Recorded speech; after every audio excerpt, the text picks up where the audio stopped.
Okay, Mita. So we'll be going live in 3, 2, 1. So good evening, everybody, and welcome to this 9th episode of MINDSPACE with Professor Aseem Parekh, sir.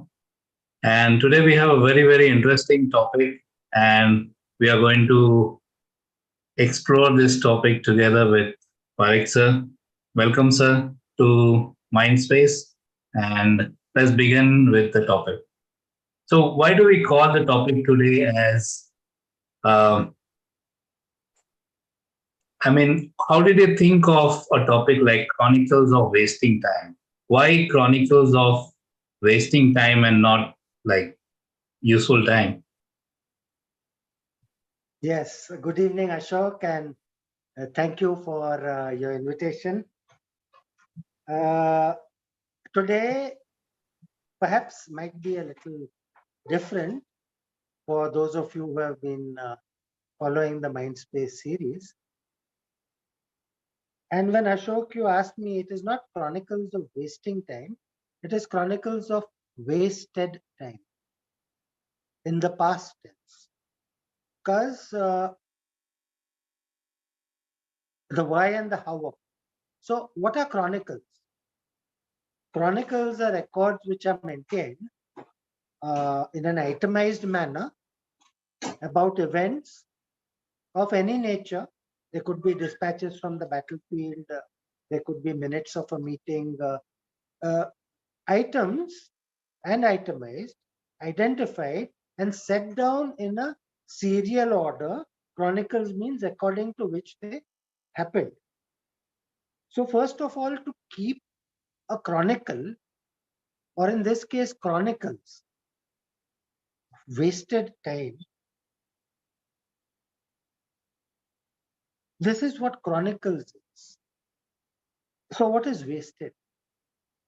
Wasted, the word has a negative connotation. Those of you who have shared MINDSPACE with us know that there is no negative, there is no positive. There is good, perhaps. There is bad, perhaps. But in a sense, apart from your own integrity, there is nothing good or bad in the world. So is wasted subjective? Always. Is wasted objective? Not ever. Who decides whether time is wasted or any other word which you might select to use? Wasted time, being entirely subjective, is up to the individual to identify whether indeed it has been wasted or not.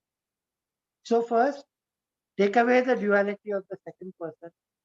You don't have to bother about other people's opinions, comments on what you are doing with your time. Because what you are doing with your time might be very interesting.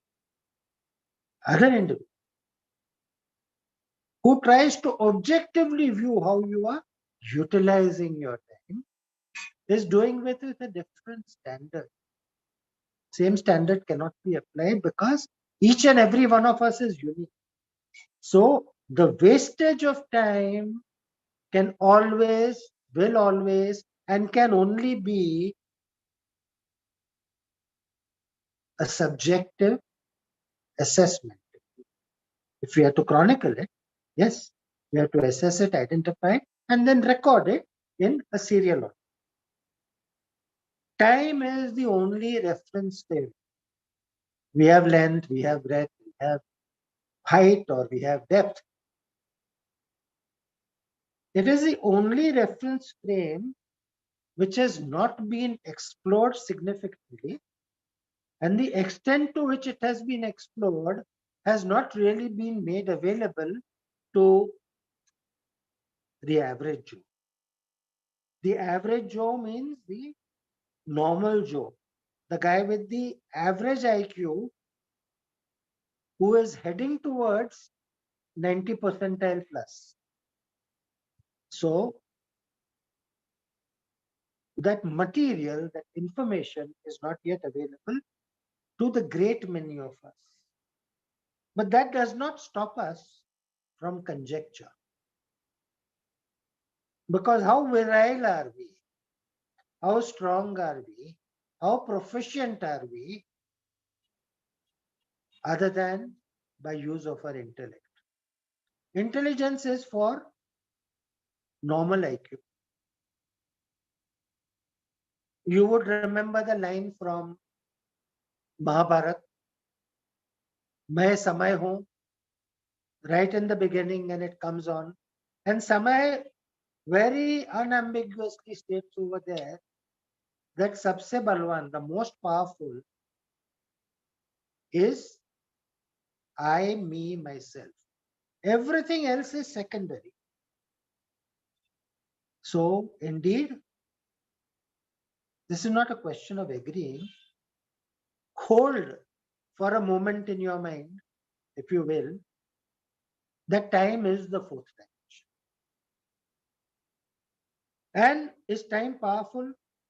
We say time heals all wounds. Not the fractures and the cuts and the bruises and the perforated ulcers and the gangrenes.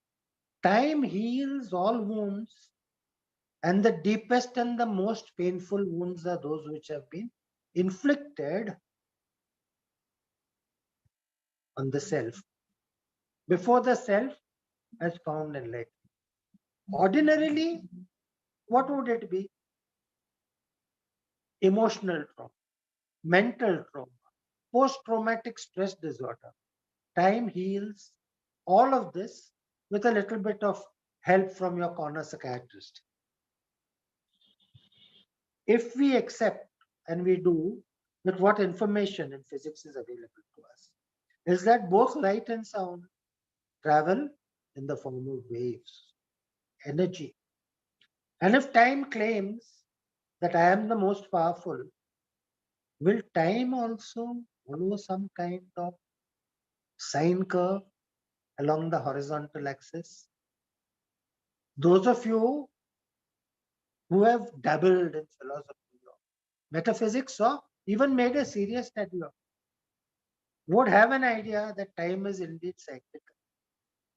The very power that time exerts over all our decision making, all our actions, anything which we do with our intelligence is based in this, because time heals all wounds.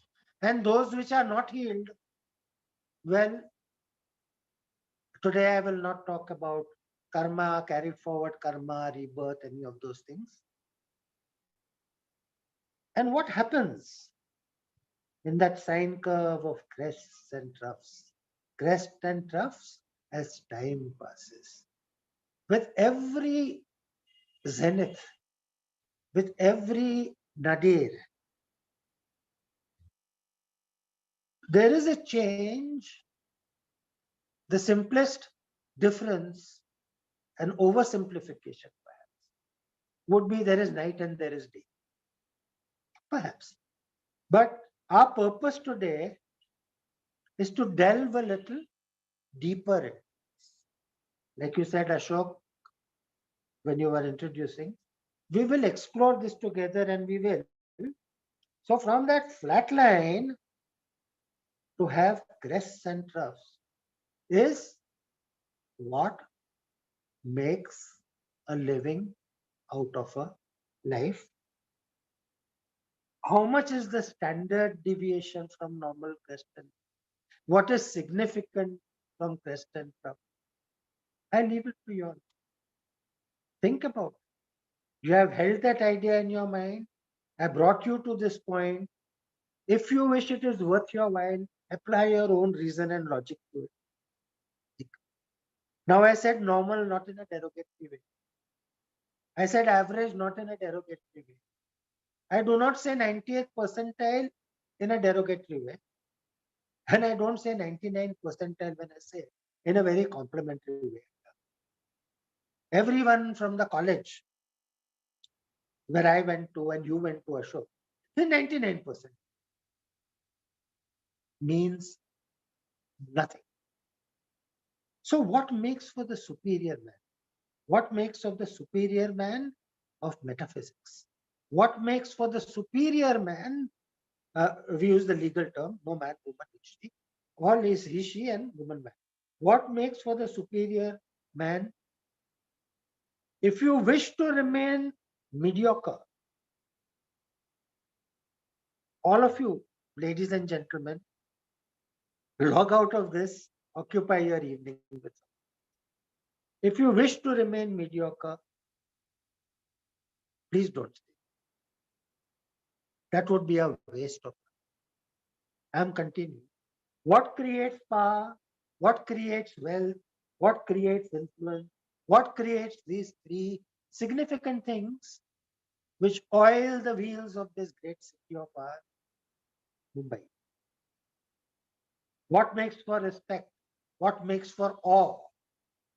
What makes for worship? Ask yourself, is it money? In this mercantile city of dreams of ours,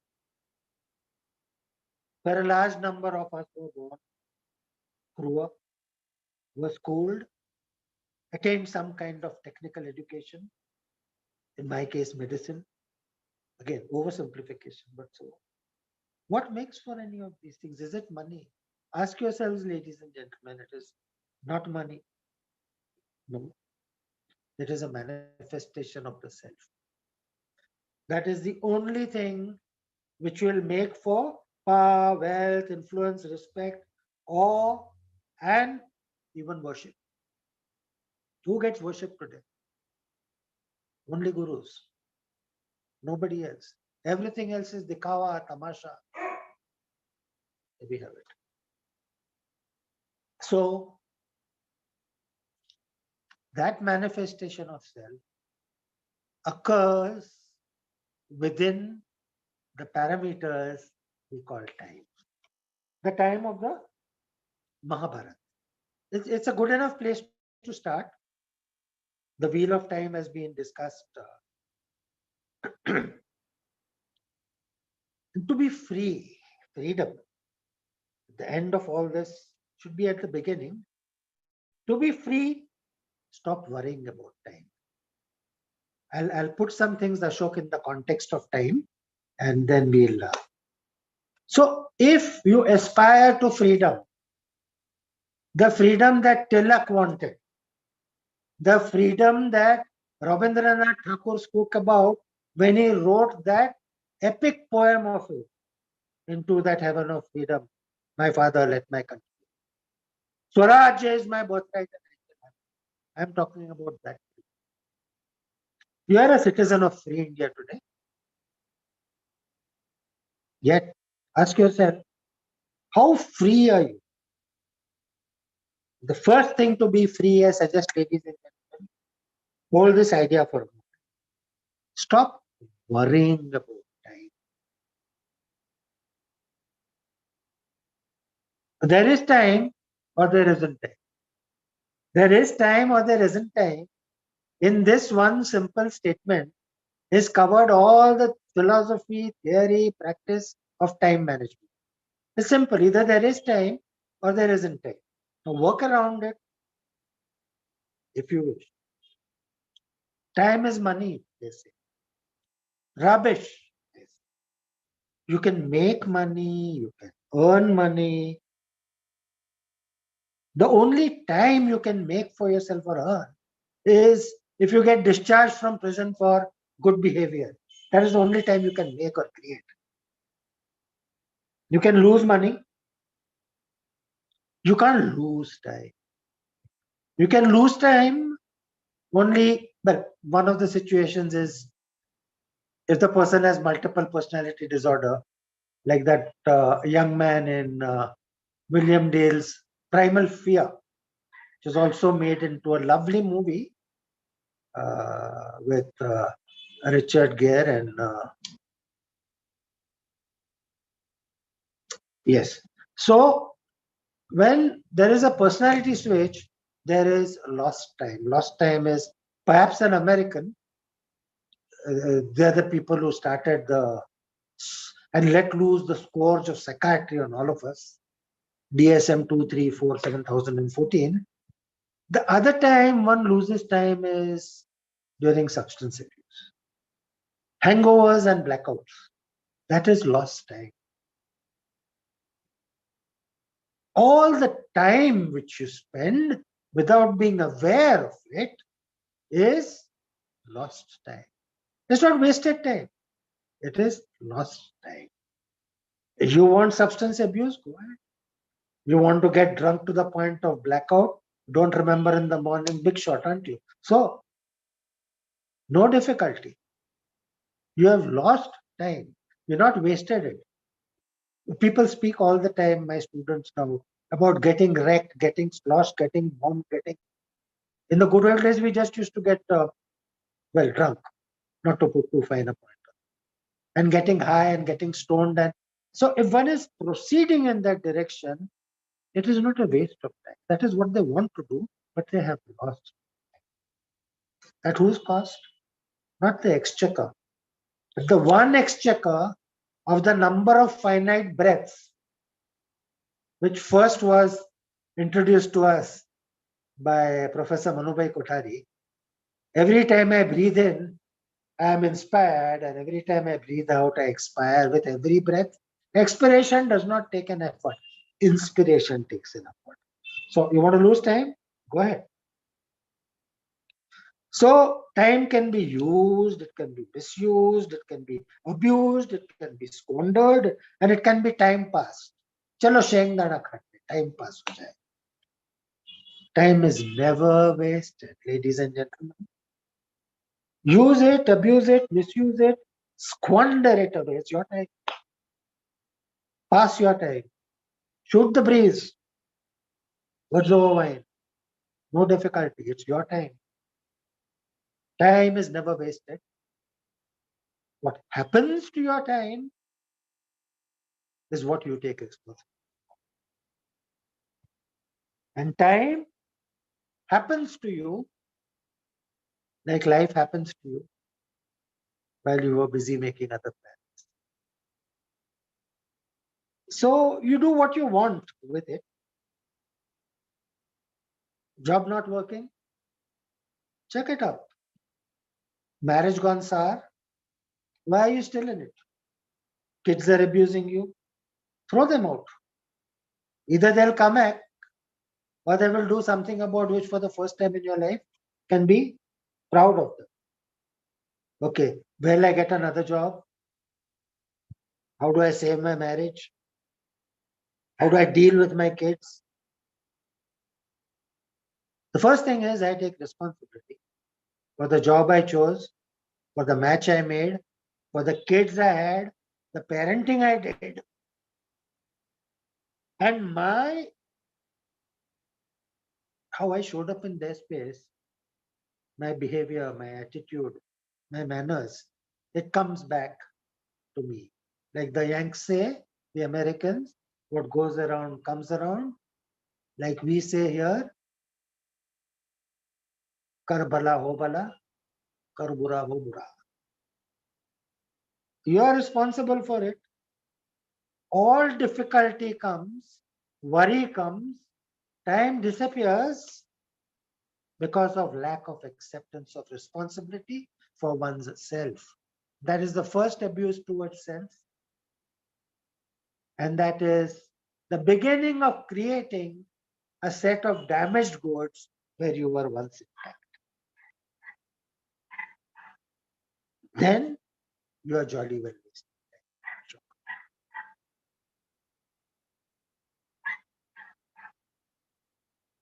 Ashok. Right. So I think we touched upon many different aspects of time. What I gathered is it is subjective, and you at many levels equate time with consciousness. A conscious time is what you believe in. Like you said, the other times when you're not conscious about it, it's the lost time. So the only time we have is when we are conscious about ourselves, maybe. So in that sense, I believe I haven't wasted any time. like you said, there is no wasted time at all.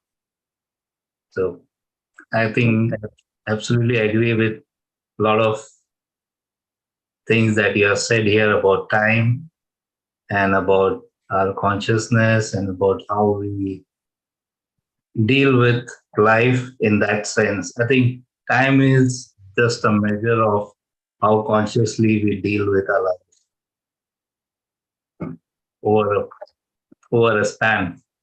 I mean, I think that's what it is. So let's move on to questions that I have. I think what you mean by time specifically, you've already explored in quite details. So let's explore consciousness in the same lines. Are there more dimensions of consciousness like we have of time?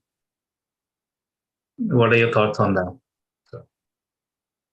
First, Ashok, you said you believe that you have not wasted time. I have no quarrel with that.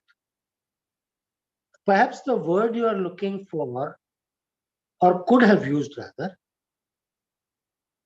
because I'm not here to teach anybody anything, we are sharing here, is your experiences. Believing things are for, pardon my saying so, but blind people. Belief is blind. Understanding is a consolation prize. Experience is everything. So in your experience of life, you can stand up in front of 1,000 people and say, I have not wasted any time. Absolutely. We accept it. We don't believe you, we accept it. And this is, see, words have meanings. Words have meaning. Now, dimensions to consciousness.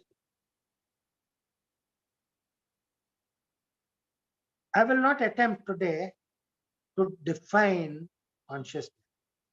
Ordinarily, when we speak of something, we define it. So we identify it. Having done that, we look at it from different ways. We try to see how it fits. We try to, if consciousness is a disease, we will also want to classify it. We will not move in that direction today. Your question was whether I have given any thought to the dimensions of consciousness. Yes. Dimensions of consciousness. First of all, where is the time? The time is in this moment. Chronicles of Wasted Time is a lovely caption. The only time is in this moment. Between one inspiration and the next inspiration, experience of that moment is time. In truth, that is the only time there is. In your experience and mine and everybody else's, the present moment is the only time you are ever going to experience in real time. So seize the moment, carpe diem, जो भी है बस यही एक पल है.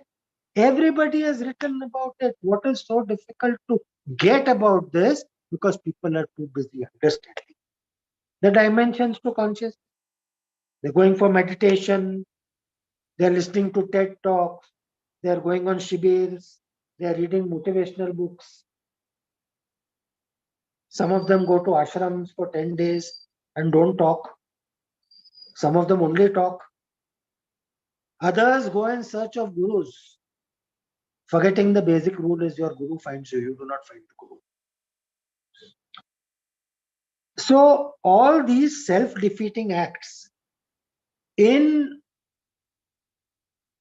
the effort of exploring that holy grail, I may say, of consciousness, all defeat from its very purpose. Because all these are temporal in nature.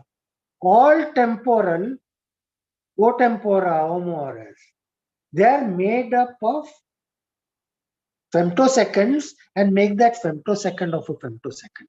So to go in search of something when it is in clear sight in front of you is an act of abject idiocy. So to go looking outside when all the dimensions of time are within you, just waiting to be embraced, to be experienced, to be enjoyed, to feel fulfilled. Do people look for a meaning in life? In that one moment of enlightenment is the epiphany where people get their meaning for life. This is what I was born for. I realized at the age of 43. Somebody else realized at the age of 60. This is what I was born for. And after that, they become recidivists. They go back again. They slip. Having seen the glory which is available, they still want to go back to the gloom. Why? Because the gloom is comfortable. In the gloom, nobody can see all the wrong that I'm doing. In the gloom, I can do dark deeds. In glory, there is power, there is light, there is clarity, which is why I said, if one wishes to remain a mediocrite, again, we have no quarrel. They have to be mediocrites, but then they belong in their own space. Their time would probably not be best served if they enter certain spaces.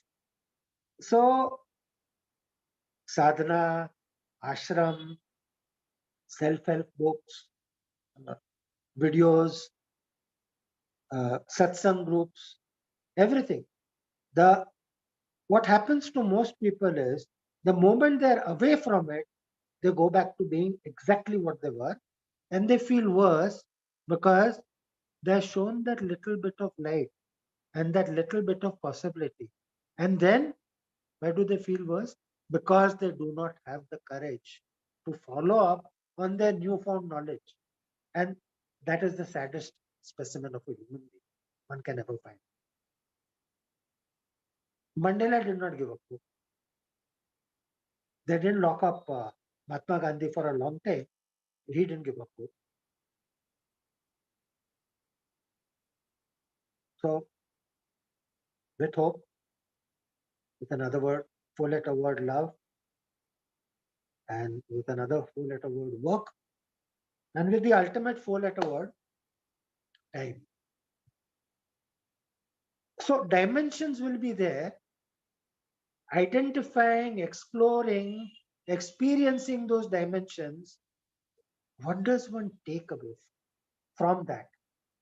Because there will be, I am using a very basic word over here, there will be a lesson in everything. They say you learn from every mistake. All your successes will not teach you anything.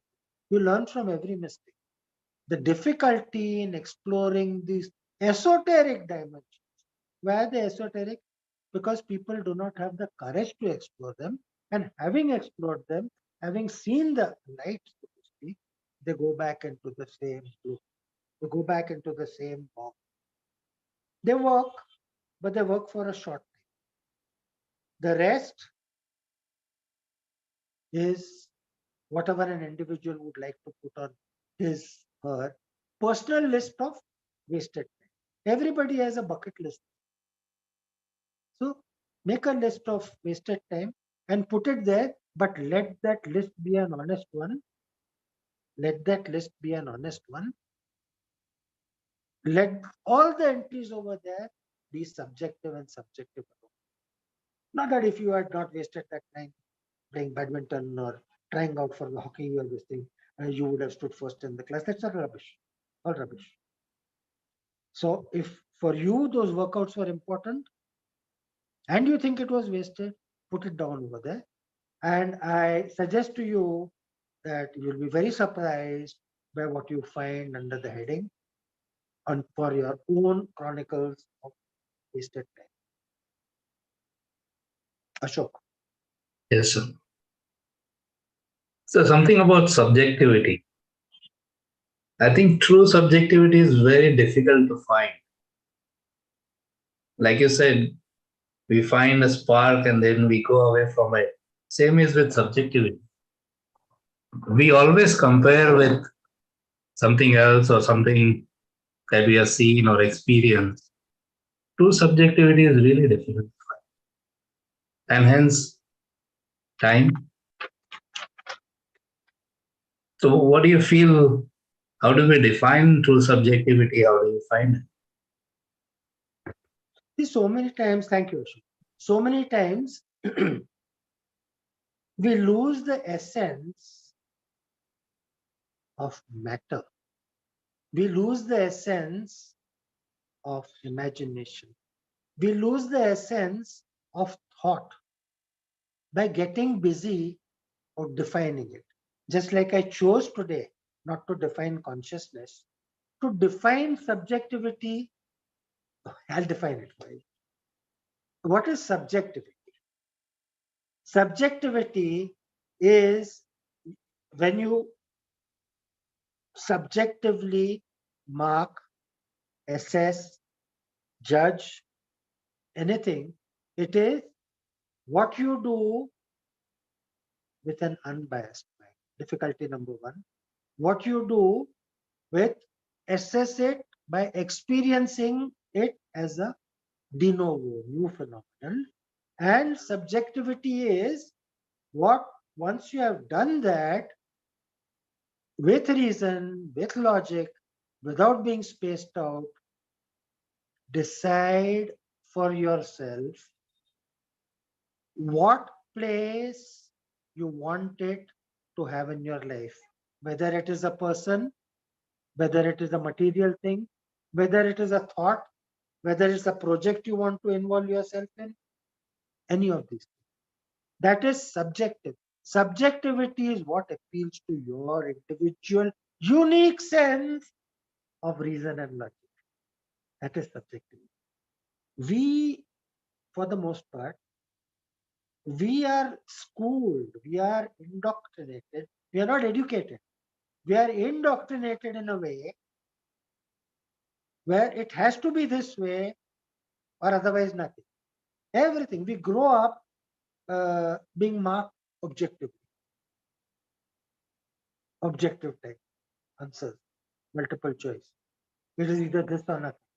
So fear is the key.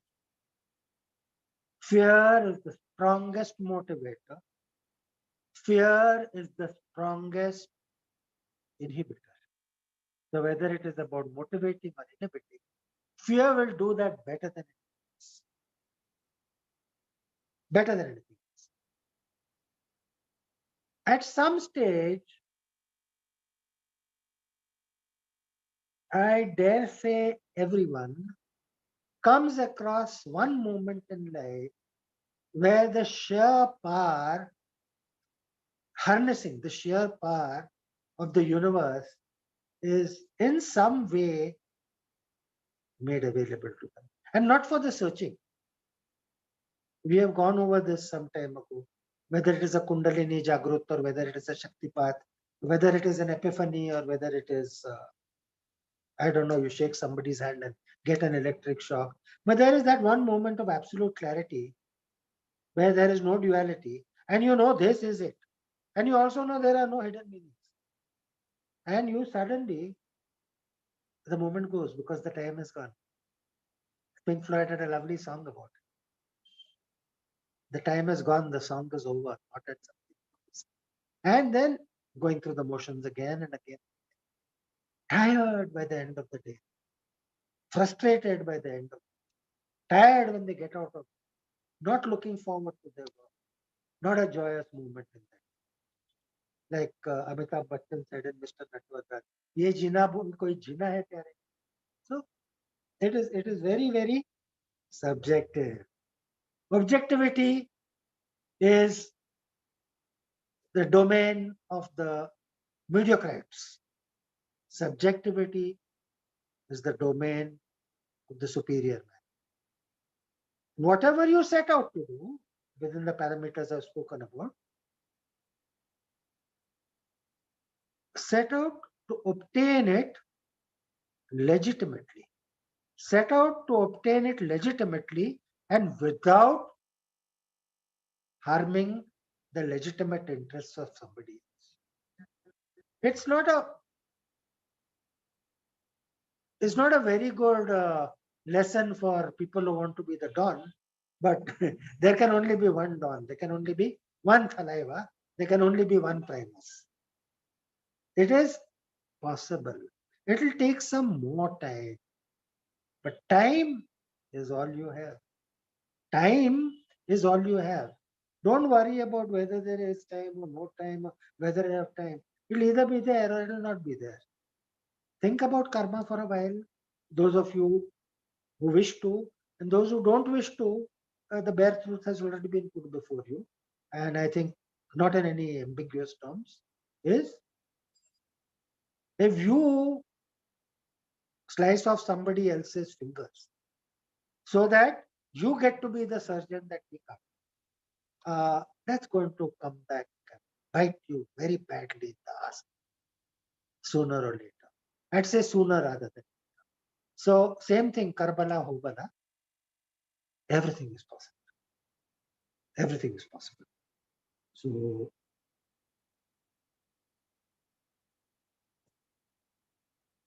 yeah, Devya. Right, Ashok. sir. Right, sir.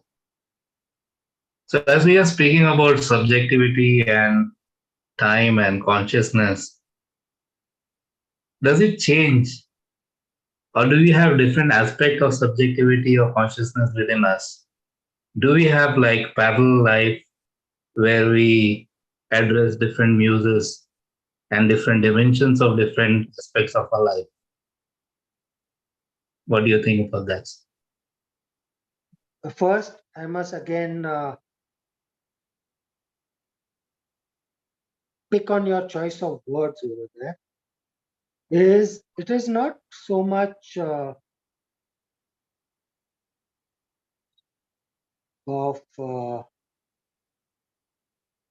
subjectivity, consciousness, the sense of the experience of time. Whether that changes, you will of course know. Usually the quote is attributed to Nostradamus. The more it changes, the more it stays the same. So the truth is, nobody changes.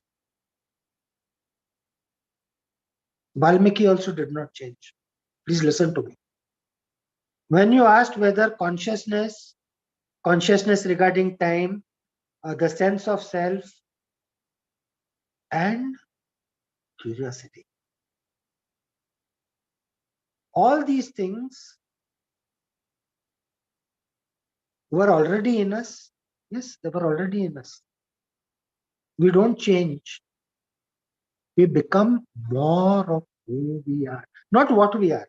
We become more of who we are, because the self is not a what. The self is a who.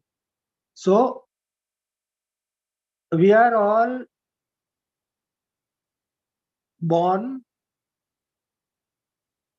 If we are fortunate to be born as normal in anatomy and physiology,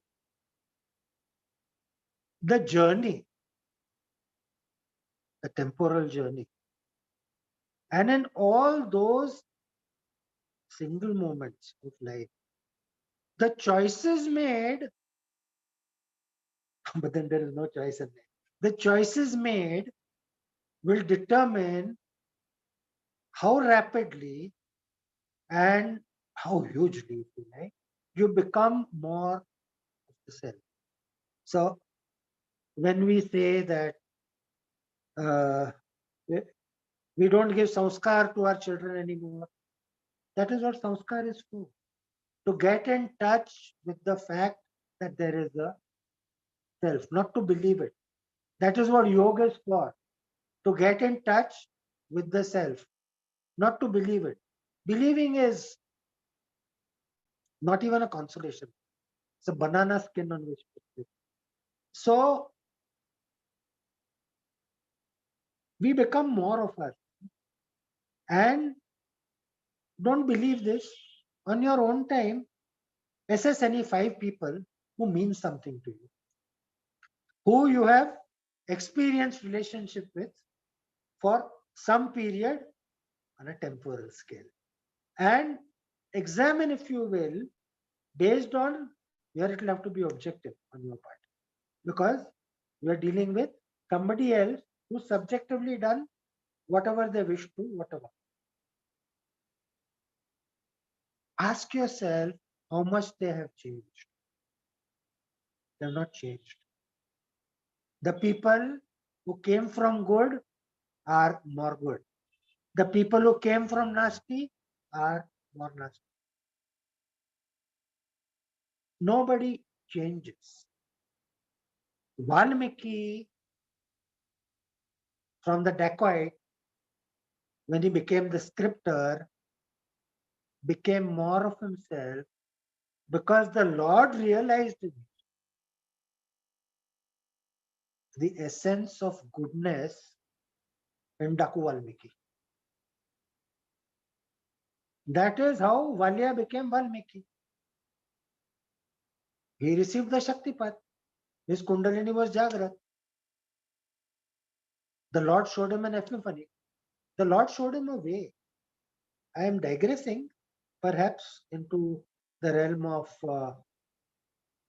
what most people would call organized religion. There is no organized religion. There is religion. Which is how the good in Valyadaku became Valmiki, the sage. People become more of themselves. People become more of themselves. I beseech you, go back to whatever literature is available to you and read the story of Valmiki again. Don't leave it till tomorrow unless you are going in for something which is a matter of life and death for you or for somebody else. Read it, and otherwise in the system, it's not about where forgiveness comes. It is where redemption comes. It is not only about absolution. It is one step beyond absolution. Beyond absolution, there is acceptance. And all love, filial love,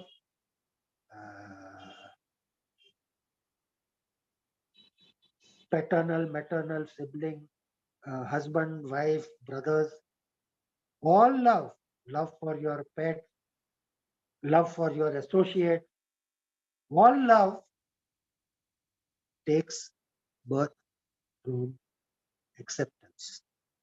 So anybody is going to look for redemption, forgiveness, redemption, absolution in that sequence. You don't have to wait till then. This is that one moment in time where I put it to you. I put it to you, please consider it. This is that one moment in which you can pass forgiveness and redemption and absolution and embrace love. Because apart from love, there is very little on the planet. Just think about your relationship with people, all animate things. You will see if you don't love it, or if you don't feel love, you don't feel that affection, you don't feel that pull, and you don't feel the joy of an embrace. Perhaps the entire exercise is wasted time. I leave it to you. That last bit I leave to you. And how can we, if we are to become more of ourselves, the good becoming better, the better being the best, and the nastiest, I best not to say it open forum, about the parallel. See, there are 9 muses is given to us by the Greeks. Now, in our philosophy, in our culture, we say that a man is complete when he has the octagonal or the ashtakoni vyaktitva personality. I gave this matter a lot of thought since you use the term parallel. You don't chase a muse. You identify a muse, and to put it very simply, you fall for her. The Greeks have given us, see, because you fall for her means you love her. the muse. Because if there is no love, that muse is not going to open herself up to you. So without love, there can be nothing. I come back to the same thing. The mightiest four-letter word being time, but love is something you can appreciate here and now as we speak. So chase the muses as they became available to you. Let's say you can choose your own muse. Some kind of learning, study, some form of art, uh, painting, sculpture, music, dance, everything which goes with Saraswati. Literature, poetry, the human condition, attraction, affection, love, sex. We have a Kama Sutra. How many people have studied the Kama Sutra? They will talk about it only when no, we were the first people who made gunpowder. We were the first people who discharged other things before we discharged gunpowder. But no. Gastronomy, good food, good drink. You are not what you eat. You can enjoy. It's you can eat pav bhaji for 40 rupees, or you can eat I know whatever of your choice at 1200 rupees, and both will fill you. Both will give you enough to stay alive in terms of nutrition, of calories, but then there is that difference. There is fine dine, there is street food. Both are good at their own places. But once it is done and the morning dump is taken, then that becomes the question. Now, learning becomes available at one stage in time. Gastronomy becomes earlier. As Baudelaire said, life will give you steak only after you lost all your teeth. Yes, these are the real tragedies of the human situation. Check out the human situation. Check out love, loosen love, have a heart broken, get mad at people, break up, make up. I mean, these are all experiences. If you do all this, it is not a waste of time. You are utilizing your time in the best possible way because you are providing experience to yourself. You are exploring every dimension of consciousness. Every emotion there is recorded from time immemorial. Again, see, time immemorial. That will make your life well lived in the sense you will have lived your life. So a life well lived is again objective clap. But subjectively, I did what I wanted to do. I mean, what have you got on offer? That is all. So when learning, you pick up art or sports or something, dance, and a little later you stop EDM and you get on to classical music perhaps, and then you have some time. You realize that you are uneducated but you are literate, so you take out some books, and with the background of music and art, you are able to appreciate poetry for the first time. For the first time, whole new universe opens, and you can petition these muses simultaneously. It is very difficult to petition and keep petitioning them and exploit them. Muses are to be exploited. If you don't exploit them, they get fed up of you and they drop you before you drop them. So at different in your temporal frame, at different times, the possibility will present itself. No, I'm too scared to make love. I'm too scared to make a commitment. How can I do this now? I have to earn my 1 crore rupees. Gone. Moment is over. Moment is over. The next time you'll have grape, you be careful. I mean, take it the way you want it. Otherwise, don't take it.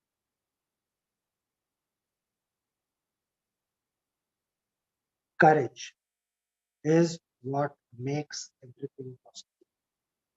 Time is what creates, not creates, what provides the moment in which that possibility occurs.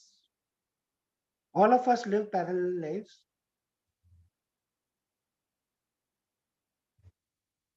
Because the straight and narrow mechanized life for the human situation is unfortunate. Large number of people are in it. But that's, you and I did not make the rules of that game. Somebody's got to fit the tires onto cars, I suppose, because now it's all done automatic. Some guys to press the buttons. So that's the whole thing about. Yes, Ashok. Yes, sir. So as we speak about time, wasted time, and we speak about value of time. So how do we evaluate time or attach value to time? You have mentioned few things about experiencing love, which will make it worthwhile. So we all have time, but probably one of the aims of life is to make it worthwhile. So how do we add value to time or evaluate time? Ashok. I think the only aim of life is to make it worthwhile. Not one of the aims, but that's how I approach the subject. You feel free to take the pitch. The only aim of life is to make it worthwhile. Yeah? So I will give you one answer, the short answer and the complete answer in a Gujarati couplet, which is the work of Barkat Virani Sahib. Barkat Virani Sahib used to sign off as Befam, Befam means Befam. So he says, जिंदगी ना मैं दिवसों च खर्चा करे, जिंदगी ना मैं दिवसों च खर्चा करे. Throughout my life, I spent the days of it. जिंदगी ना मैं दिवसों ज खर्चा करे, जिंदगी में बीजी क्या कमानी હતી? What else? What was my earning? My entire capital was time. So all I could do was spend my days the way I wanted to spend my days. Money is not capital. Inheritance is not my capital. Securities, equity is not my capital. Oh, for my accountant, it bloody well is. But otherwise, for me, myself, only capital I have is time. And I cannot invest it because I cannot get a return on it. So I spend it. I spend it.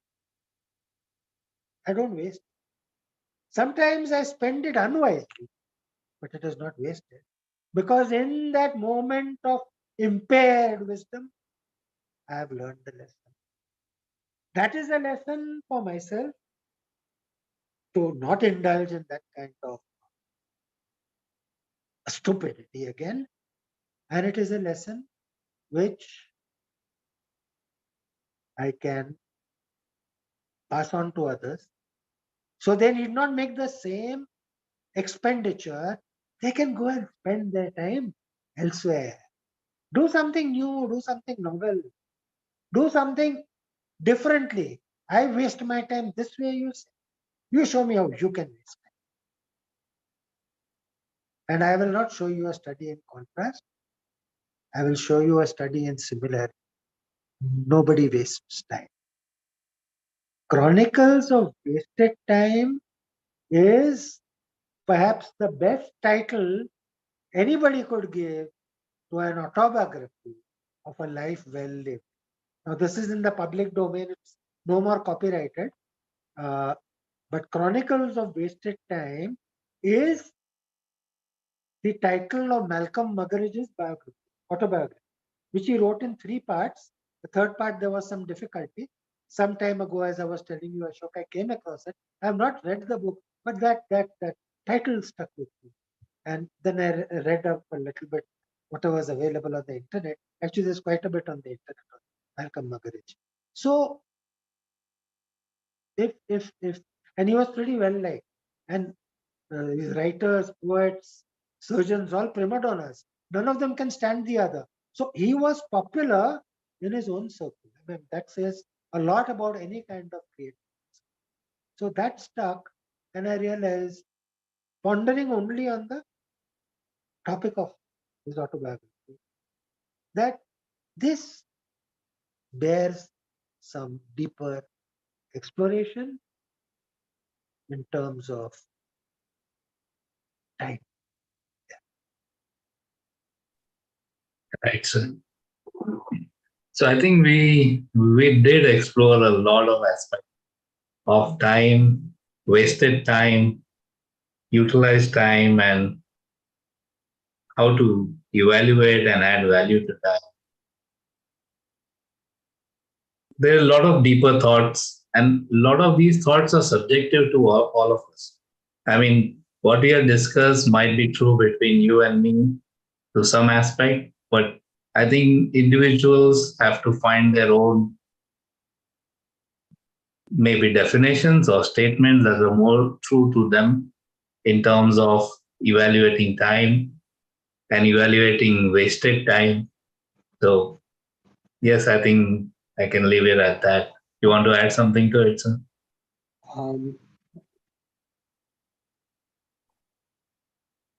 Yes. Remember, ladies and gentlemen, when anybody gives you their time, it's the most valuable gift that they can give you. Similarly, if you are going to make a gift of your time to another individual, make sure in your subjective thought, not what's good for that person, what he thinks or she thinks is good. In your subjective thought, what would be good? And you might be wrong. Gift your time with great care. It is the one commodity you cannot get back. Thank you, Ashok. Thank you very much. And thanks to all the audience for joining. And we'll definitely meet you soon with more such topics. Thank you very much.